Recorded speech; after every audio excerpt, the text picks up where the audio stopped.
there's a couple things that that you spurned a discussion of that I want to throw to you, and we can bounce some ideas off each other. We're thinking of how good this bullpen trio is with the Mariners. And there's another notable bullpen trio in the American League West with Josh Hader, Ryan Presley, and Brian Abreu of the Houston Astros. Is this current Mariners trio better than that trio now? Better than the Astros trio? Yes. Is the current Mariners trio better than the Astros current trio of relievers? Yes, correct.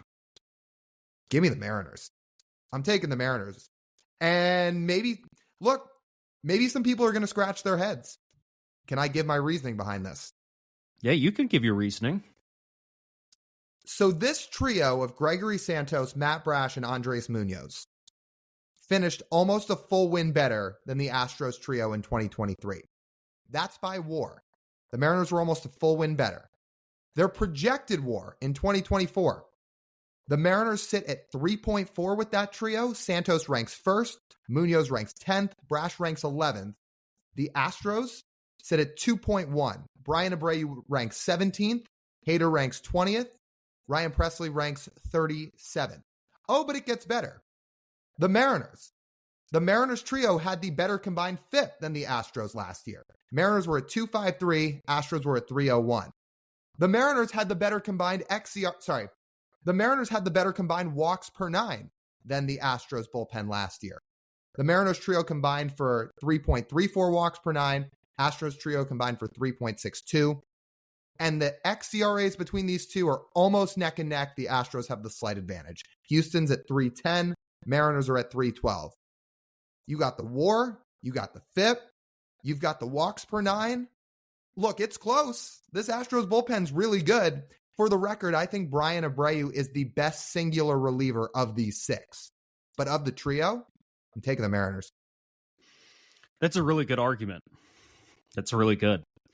I can't get over the fact that of the trio of Astros relievers we're comparing against, one had an ERA of 1.28. Let me repeat myself. 1.28 last year. That was Josh Hader's ERA last year. The other one, Brian Abreu, had an ERA of 1.75 last year. And the third guy, Ryan Presley, is the longest tenured and most consistent year-to-year reliever of the 3.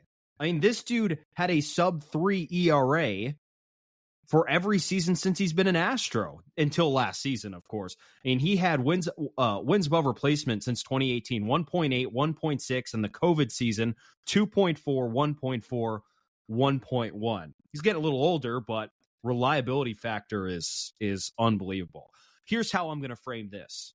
I think this Mariners trio has better stuff than the Astros trio. That's a hot take in of itself. But I think the Astros trio in the past has executed better and has proven on the field that they've been a better trio. That can change this year with different results.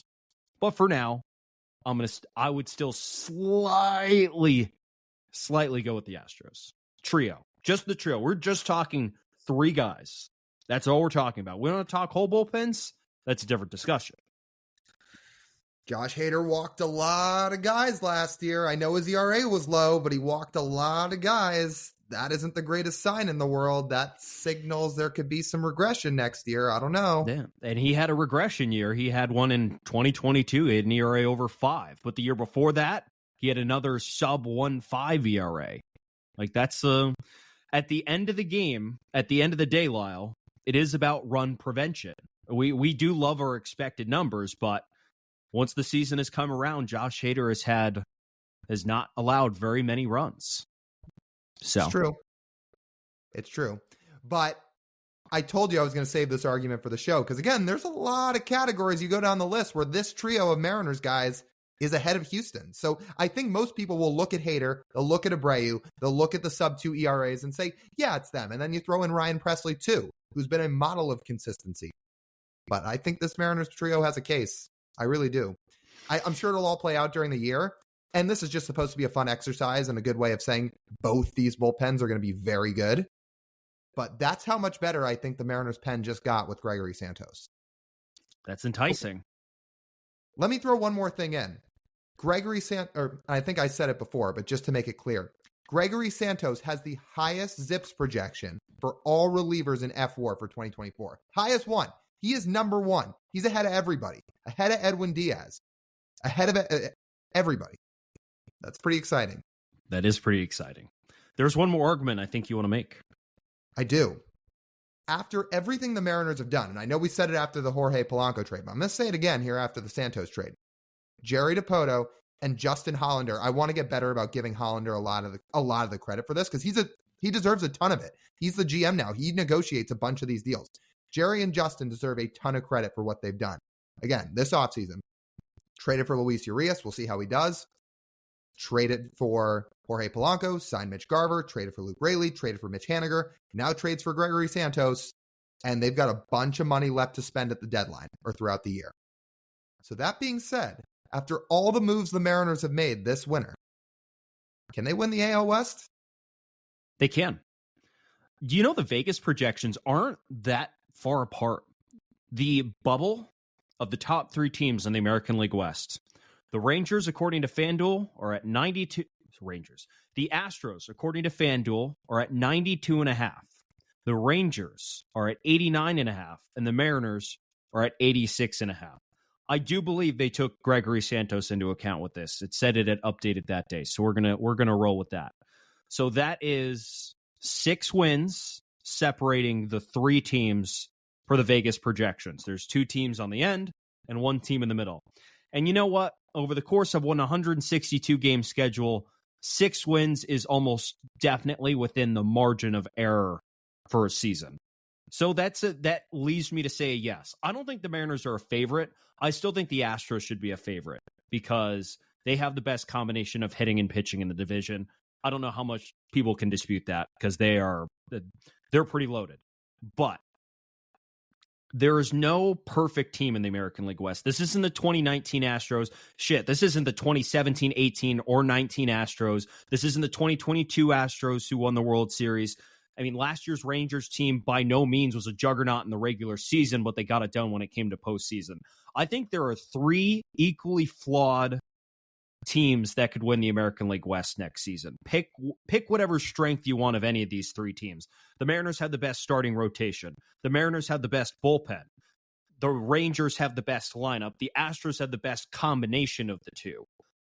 So it all depends on what you favor and how you're going to pick this starting lineup. But there's a real case that you could definitely talk yourself into the Mariners winning the American League West next year. Now, if they went out and made one more marquee signing or one more marquee acquisition, Blake Snell, Cody Bellinger, Matt Chapman, if they did one of those 3, then you and I would be on here carrying the water for the Mariners to win the American League West this season.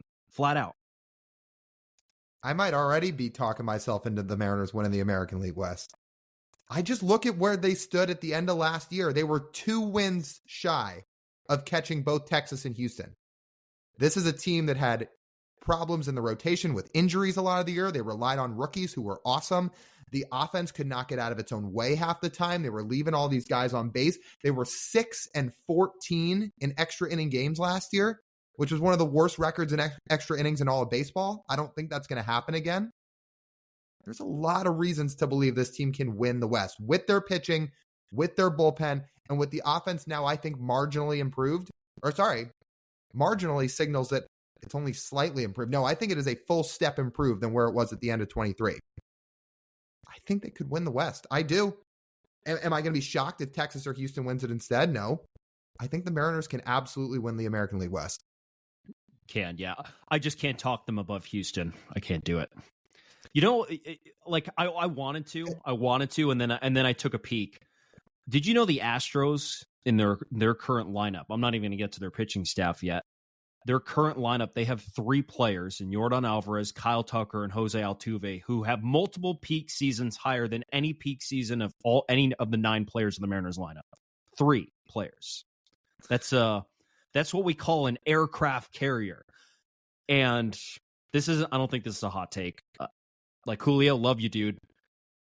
He's been a real aircraft carrier in the lineup for about a month in his major league career. Like a true unstoppable force in the lineup.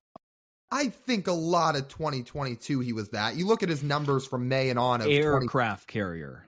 Like a May and on of 2022 by WRC Plus, he was a top 5 hitter in baseball. I would call that an aircraft carrier. No? I think he is an aircraft carrier. Not to the level of his counterparts, who I just mentioned. Okay, he's not Yordan Alvarez. No. What makes him so superior to Kyle Tucker? Or sorry, inferior to Kyle Tucker? Because he has not had the production at the plate that Kyle Tucker has had in the same years that they've been playing.